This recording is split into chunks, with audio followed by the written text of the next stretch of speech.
Kaibigan, masyado ka na bang nilalamon ng iyong pag-overthinking, which is naapektuhan na ang buhay mo, ang relationship nyo, at nawawalan na din ng gana ang partner mo sa'yo. And most of the time, ito ang dahilan ng palagi nyong pag-aaway.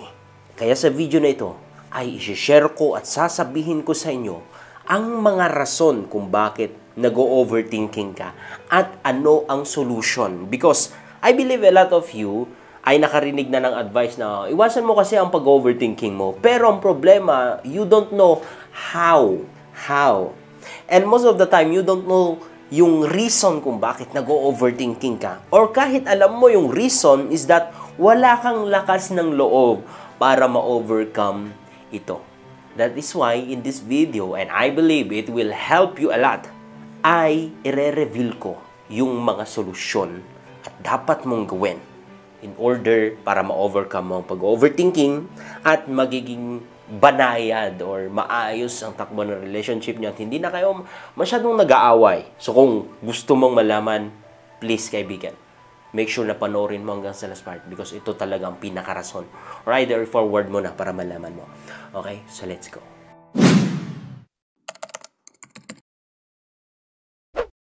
Anyway, gusto ko lang munang magpasalamat sa inyong lahat, sa mga patuloy na sumusuporta sa akin, sa mga nagla-likes, nag-share, at naniniwala sa mga advices ko. Sa mga hindi po naniniwala, it's okay lang po. I respect you, I respect your opinion, and it's okay na hindi po kayo manood sa akin. Pero if you believe na totoo yung mga sinasabi ko, then i-apply nyo po sa relationship nyo. Okay, balik na po tayo sa ating topic about sa overthinking. Ang pag-overthinking ay problema po sa karamihan, especially sa mga babae. And most of the time, ito ang dahilan kung bakit palagi kayong nag-aaway dahil nagiging clingy ka. Palaging may takot sa puso mo, nai-stress yung utak mo na baka iwan ka niya, baka magloko siya, baka kung anong magawa niya, and palagi kang nakatatakot sa magiging resulta. And ito ang problema kasi it will affect even your daily lifestyle, even your very own life. Ay naapektuhan na rin, nagiging unproductive ka sa trabaho, sa pag-aaral, or sa anuman na kinabibisihan mo. That is why, my friend, you need this kind of content. So, proceed na tayo sa number 1 na dahilan kung bakit ka nag-overthinking at ano ang iyong pinakadapat na gawin ay you are obsessed with your partner. Obsession is that gusto mo ay sa'yo lang iikot yung mundo ng partner mo. Gusto mo lahat ng gagawin niya ay para sa'yo. And this will cause a lot of problem kasi magagalit ka, aawayin mo, every time na meron siyang gagawin outside you or outside your relationship. Which is hindi naman mali actually sa totoo lang. Hindi naman kasalanan. But because of your mindset, because of your obsession, na gusto mo sa'yo lang, is that feeling mo wrong na yung kanyang ginagawa. But trust me, it is just your obsession. And obsession is actually bad and actually not healthy because this is all about you. It will always about you. And sa mundong ibabaw po, sa mundong ito kaibigan, wala po tayong pagmamayari. Actually, pinapahiram lang ng Diyos sa atin. Even your partner, even your money, actually, wala ka namang pagmamayari. You are just a servant or you are just a steward sa mundong ito. Pag namatay ka, hindi mo yan makukuha sa kung saan ka man pupunta. Kumbaga, pinaalaga lang sa'yo. So, yun sana ang mindset mo. That even your partner ay hindi mo pagmamayari. It means hindi mo pwede or hindi dapat kinokontrol kung anong gagawin niya. Anong gusto niyang gawin. Let him decide. And in that way, pinapakita mo sa kanya or binibigyan mo siya the will to choose. And in that way, dyan mo makikita at mararamdaman talaga ang tunay ng pagmamahal dahil kung mahal ka, pipiliin ka. Kaysa naman sa obsession na gusto mo palaging ikaw, in a way na fino-force mo siya na humalhin ka, in a way na i-manipulate mo ang lahat ng bagay in order para maging favor sa'yo ang magiging resulta. My friend, that is not good. And that will cause overthinking and it will cause anxieties, stress, problems, So, ito ang solusyon. Kailangan mong ma-realize na wala kang pagmamay-ari sa mundong ito. Kundi, steward ka lang, taga-alaga, pinagkatiwala lang ng Diyos yan sa'yo. So, don't be greedy and don't control things. Don't manipulate things. In that way, malilesen yung pag-overthinking mo. Mas magkakaroon ka ng freedom actually inside. Okay? So, I believe na nakatulong itong number 1. Proceed tayo sa number 2 na rason kung bakit nag-overthinking ka at ano ang dapat mong gawin. Because of the past. Ang karamihan actually sa mga babae ay affected or masyadong nag-overthinking kasi a lot of you ay ayaw pa na umalis or ayaw pa na magkaroon ng freedom sa nakaraan, sa past na relationship, sa past na traumas or sa nangyari sa buhay mo. That is why, iniisip mo palagi na baka kung anong nangyari sa past mo ay mangyayari sa present mo. Mapapansin nyo na ang overthinking is like a cage, kulungan na kung saan kinukulong ka nito at pinapahirapan. Unless na makawala ka sa cage na yun or sa pag-overthinking na yun, hindi ka makakaramdam ng peace of mind. Kasi kinukulong ka. And itong kulungan na to, or yung pag-overthinking mo, sometimes because of your past relationship, past life, maaring nagkaroon ka ng trauma. And you try to hold your present life or your partner too much in a way na nasasakal na siya. Kasi nga, takot na takot ka na baka maulit-ulit yung nakaraan mo. And this will cause a lot of problems. Babalik tayo sa number 1. Magiging manipulative ka, magiging controlling ka. Napaka-unhealthy sa relationship. Mawawalan ng gana yung partner mo. Kasi alam nyo naman ang principle na palagi kong sinasabi sa inyo, once na fino-force mo ang isang tao na mag-stay, mas lalo yung magde-desire na lumayo sa'yo. But if you allow them to choose na mag-stay, they will stay if they loves you. So ano ang dapat mong gawin if may trauma ka sa past or nabubuhay ka pa sa past na natatakot ka na baka maulit yung nakaraan mo? Actually, it's very easy. You should decide right now to leave the past and focus today and your future. Never ever think na kung ano yung nangyari sa past mo ay mangyayari ulit. Kasi most of the time, the more na iniisip mo na yung nakaraan mo ay mauulit mulit. Mangyayari talaga yon. Because you are manifesting what is happened sa nakaraan mo. Especially kapag napakasakit, napakasama in your part. Minamanifest mo in your present or even your future. Which is, it's not good. And trust me, walang magandang maidudulot sa'yo kung nakahawak ka pa sa nakaraan mo. You need to let go. You need to pray and say, Lord, help me na mag-let go dito. Hindi ko po kaya. But trust me, you should let go sa nakaraan mo. Walang magandang patutunguhan yan.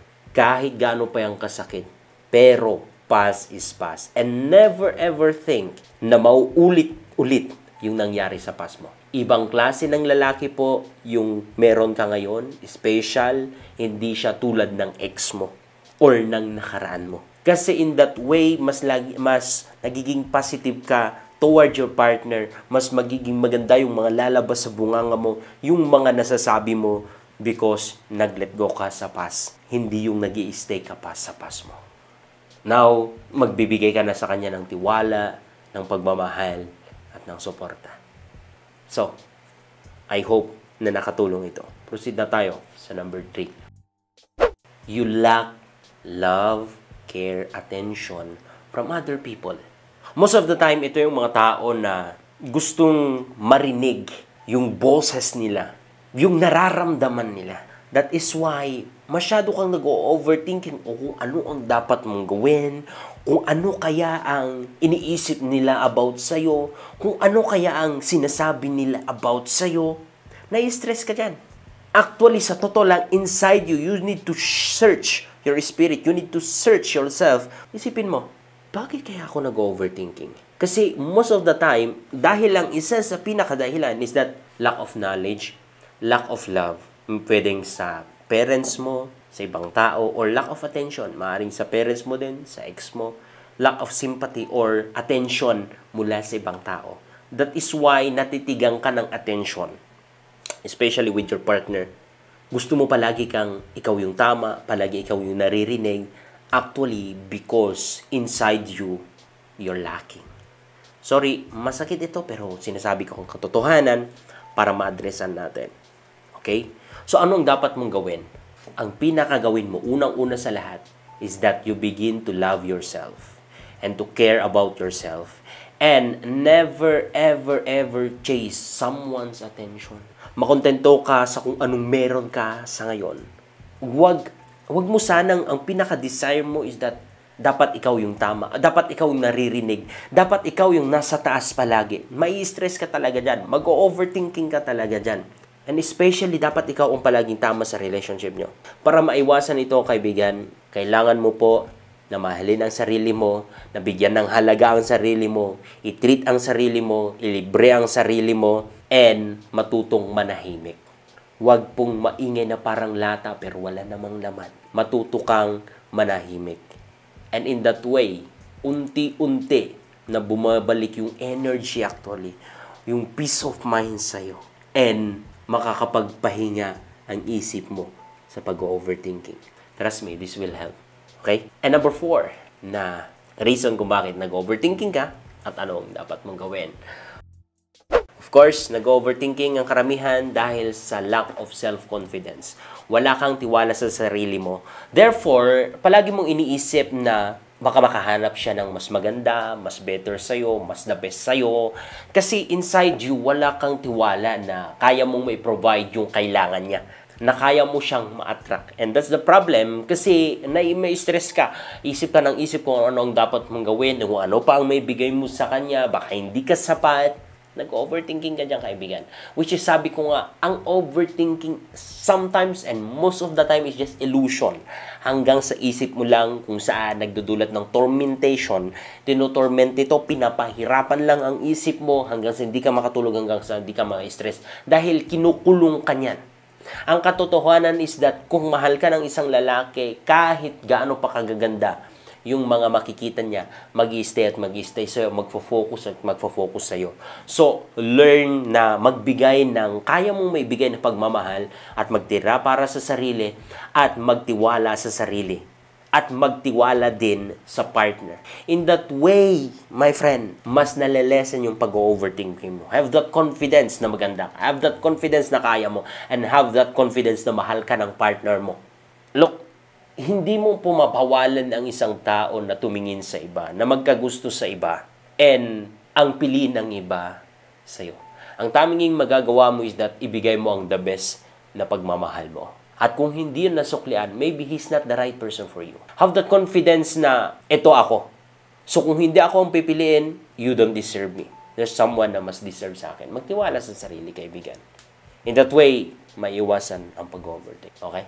I hope and I pray na nakakatulong ito. And then, last but not the least, number 5 is the very solution para maiwasan mo ang pag-overthinking at magkakaroon ka ng peace of mind at makakapagpahinga ka at makakawala ka sa kulungan na yan.